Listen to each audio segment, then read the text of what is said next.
प्यारे बच्चों, क्या आप जानते हैं ये कौन से रंग हैं? पीला रंग, नीला रंग, गुलाबी रंग।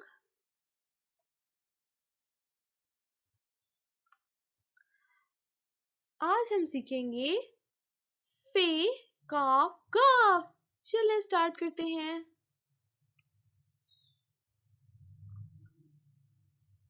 सब्ज रंग, काला रंग, सब्ज रंग,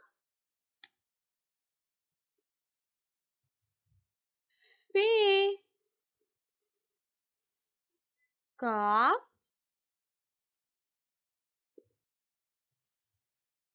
काफ, फे, काफ, काफ। सब्ज रंग,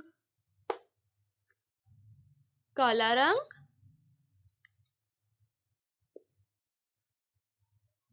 गाफ, लाम, मीम, गाफ, लाम, मीम। काला रंग, पे, काफ, काफ, गाफ, लाम, मीम। पे, काफ, काफ, गाफ, लाम, मीम। ये